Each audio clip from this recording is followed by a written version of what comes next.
Continuamos en Buenos Días Wall Street y ahora vamos a conversar con Julio Cañas. Él es economista, asesor financiero y divulgador especializado en finanzas personales. Y estaremos hablando sobre cómo enfrentar el complejo panorama de los mercados que hemos visto, también desde los errores más comunes entre pequeños inversionistas hasta cómo invertir con poco capital y evitar que las emociones saboteen nuestras decisiones. Así que Julio, bienvenido aquí a Comercio TV. Un gusto tenerte con nosotros. ¿Qué tal? Muchísimas gracias por la invitación. Encantado de compartir acá con ustedes hoy.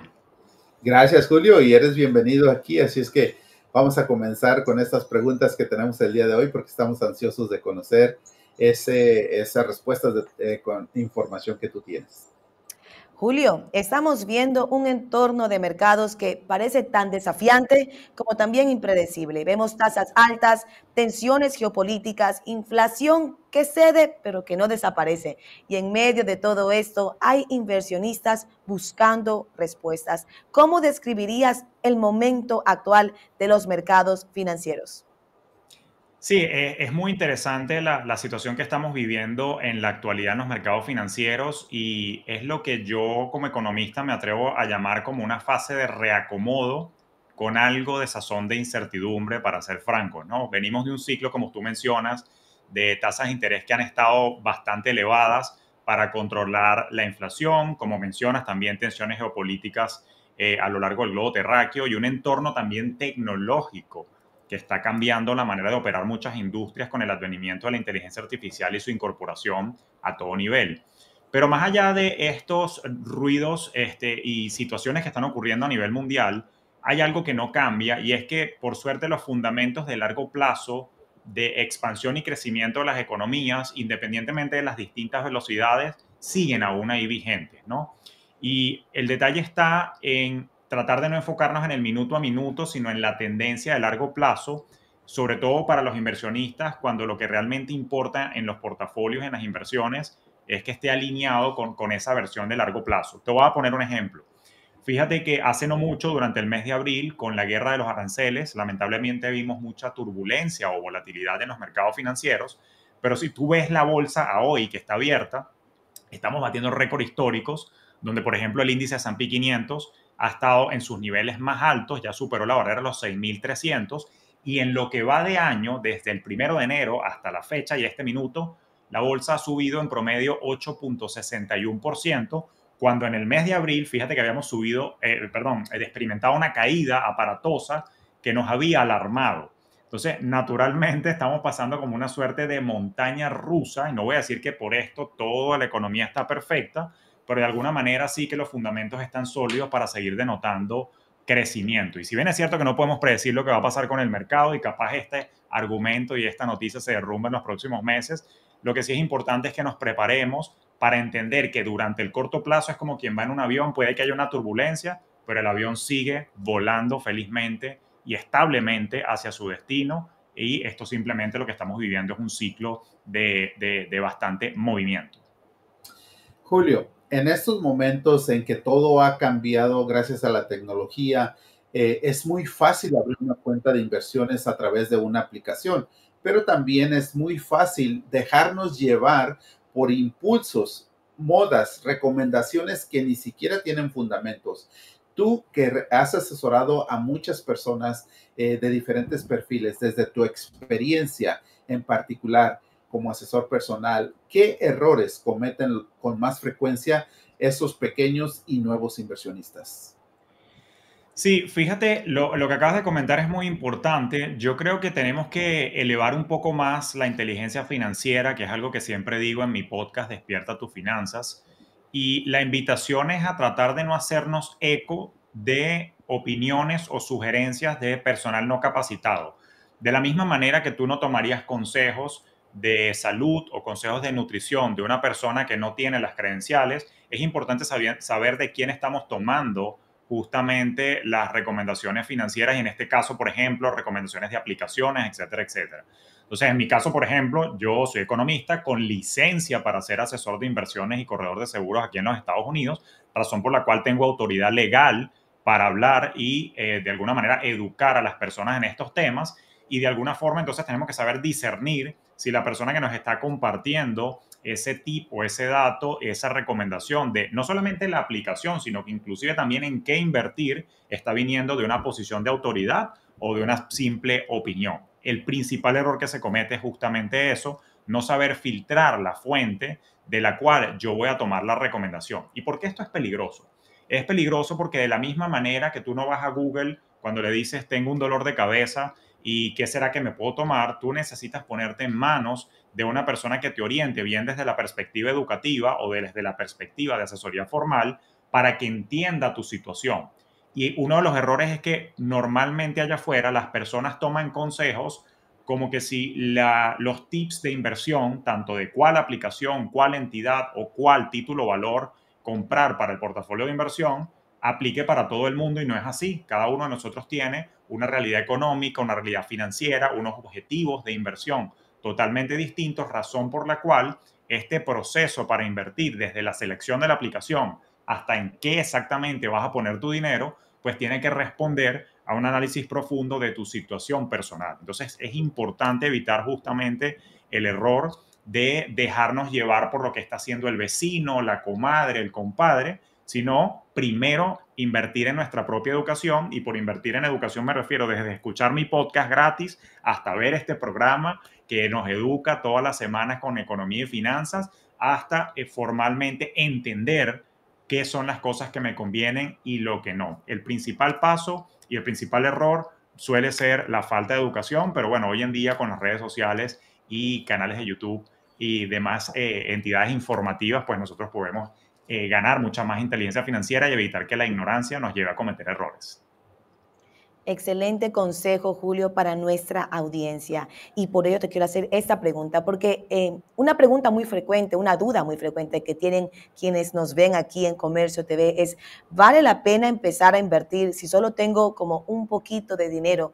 Y la respuesta, como siempre, está en cómo se hace. Entonces, ¿qué consejo le darías a alguien que quiere comenzar a invertir, pero con poco capital en este momento? Sí, fíjate que, a ver, se entiende que lamentablemente hay como una especie de mito urbano respecto a que invertir es cosa de millonarios y es cuando ya tenga mucho dinero, pero al final no es así y quiero romper ese mito de una vez por todas aquí en vivo. Si tienes poco capital, lo más importante no es cuánto inviertes, sino en desarrollar el hábito, así sea de a poco. Nuevamente, lo primero es invertir en tu educación, después entender en dónde y prepararte para hacerlo bien. Entonces, definitivamente hay que entender que una vez que yo desarrollo el hábito, así sea empezando de $10 en $10, 50 en 50 cada mes, ya yo empiezo a sentirme inversionista y empiezo a saborear el cómo es el funcionamiento de los mercados a través de las distintas entidades que prestan estos servicios o aplicaciones, digamos, reguladas que existen hoy en día en el mercado. Y eso entonces me permite irme adentrando, porque lo más difícil no es la cantidad, es tener la disciplina de ir aportando mes a mes siempre y cuando hayamos previamente pasado por un proceso de planificación y de establecimiento de metas y objetivos claros, porque no es invertir por invertir y multiplicar el dinero por multiplicarlo, es para qué. ¿Qué quiero hacer? Bueno, en tantos años quiero enviar a mis hijos a la universidad, en tantos años me quiero preparar para el retiro, quiero, no sé, independizarme y montar un negocio dentro de 10 años y para eso necesito acumular el capital. Tienen que haber unos objetivos claros que te permitan entonces generar la voluntad y la disciplina de empezar de a poco, pero justamente es el efecto compuesto de ese hábito continuo en el tiempo lo que nos lleva a acumular grandes capitales. Entonces, no importa que sea muy poco el capital, no importa que sean $10 mensuales, lo importante es el hábito y entender cómo funciona el sistema de inversión en bolsa, tal que el interés compuesto haga en el tiempo su trabajo y nos ayude a lograr cual sea el objetivo que nos planteemos.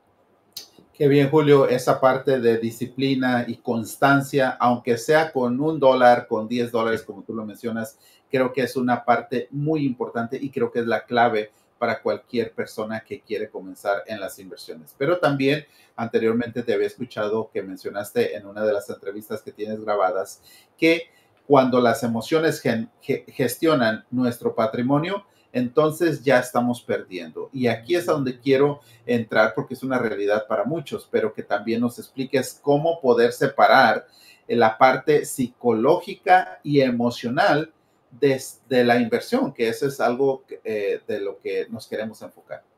Sí. Bueno, yo voy a refrasear un poco porque más que separar, porque va a ser difícil, yo diría conciliar y sincronizar, porque efectivamente cuando las emociones son las que gestionan tus decisiones, tanto de inversión como de gasto, de ahorro, bueno, ya de alguna manera nos ponemos un poco en desventaja porque entra en juego las decisiones impulsivas. Entonces, ¿qué es lo que ocurre? Una de las cosas que hay que entender es que el dinero, de alguna manera, activa una serie de conductas y comportamientos que derivan de las creencias, heridas, patrones familiares, vivencias que tuvimos en la infancia, y que si no hacemos conciencia de eso, entonces se van a tomar justamente lo que digo, decisiones impulsivas. En el caso de las inversiones, por ejemplo, miedo a invertir, porque yo vi que en abril el mercado cayó cuando el presidente de los Estados Unidos empezó con la guerra de los aranceles. Entonces, no, ¿qué pasa si pierdo? O ahorita que estamos batiendo récords históricos de los niveles de los principales indicadores bursátiles, ahora nos vayamos a la emoción contraria, a la euforia. No, mira cómo se está recuperando, déjame todo lo que tengo, meterlo ya mismo porque esto está subiendo y de repente el mes que viene vuelve a caer porque el presidente vuelve a abrir la boca. Y entonces esas decisiones impulsivas basadas en miedo o en la contraposición euforia es lo que puede sabotear cualquier estrategia bien pensada y planificada en el tiempo. Justamente por eso es uno de los conceptos que yo desarrollo en todos mis contenidos y en mis conferencias. Yo hablo de bioneurofinanzas, que es justamente cómo integrar todo el pensamiento con la coherencia de la sensación y la toma de decisiones y acciones financieras para poder integrar, más que separar justamente todo lo que es la psicología del dinero con la planificación financiera. Porque, repito, no basta saber en qué invertir ni cuándo hacerlo, sino entender desde qué posición emocional lo estoy haciendo. Voy con otro ejemplo.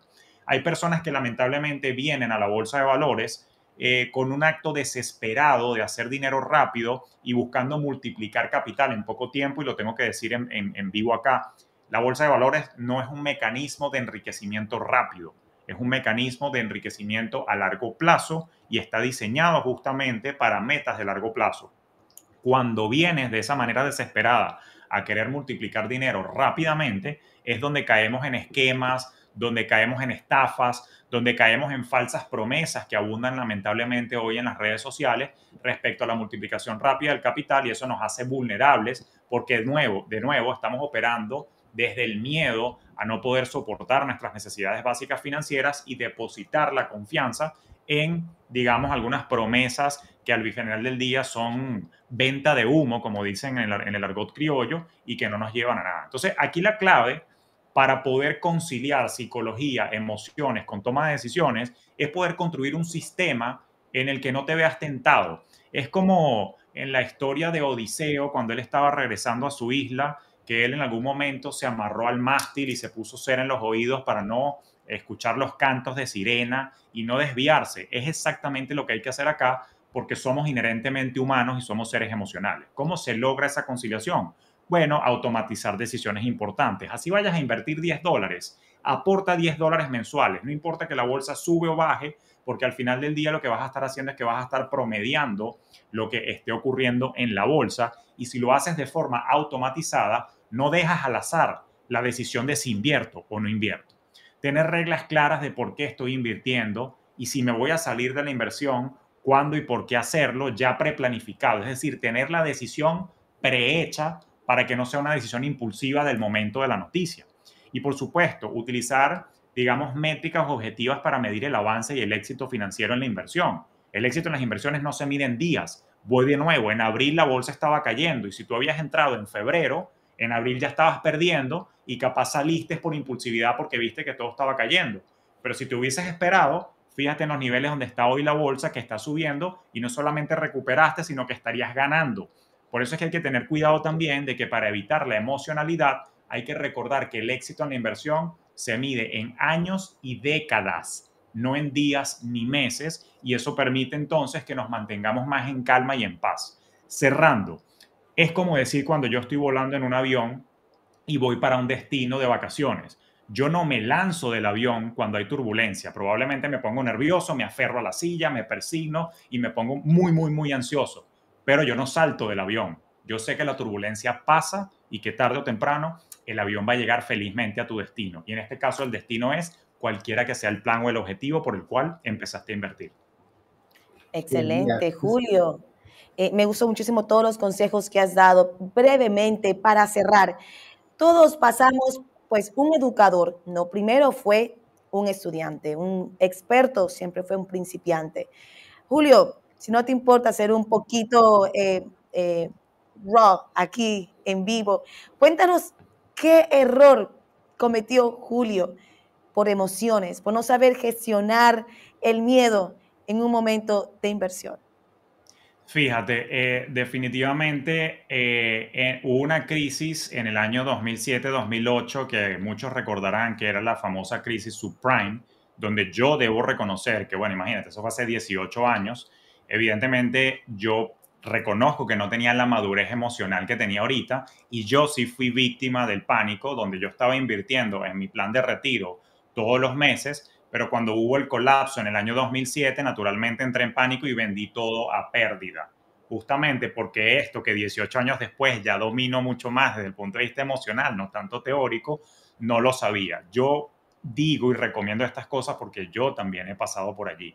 Pero si tú ves la gráfica del S&P 500 del año 2007 al 2025, si yo me hubiese quedado tranquilo y no me hubiese lanzado del avión, entonces no hubiese tenido ningún problema porque 18 años después estamos batiendo récords históricos de los niveles más altos de la bolsa. Por eso, de nuevo, no nos lancemos del avión antes de tiempo, simplemente aferrémonos y tengamos fe de que nos montamos en el avión correcto para llegar felizmente a nuestro destino financiero. Excelente consejo, Julio. Julio Cañas, definitivamente ha sido un gusto tenerte aquí. Como pueden ver, ahí están sus redes sociales para que lo puedan seguir, escucharlo y aprender junto con él a cómo gestionar las emociones para poder saber invertir inteligentemente. Muchísimas gracias. Muchísimas gracias a ti, Julio. Gracias por haberte acompañado el día de hoy y esperemos que nos vuelvas a acompañar próximamente. Con gusto, claro que sí. Y bueno, a nuestra audiencia de Buenos Días Wall Street, vamos a una pausa comercial, pero regresamos con Alejandro con compañías calientes de lo que fue la jornada del día de ayer y más informaciones. No se mueva.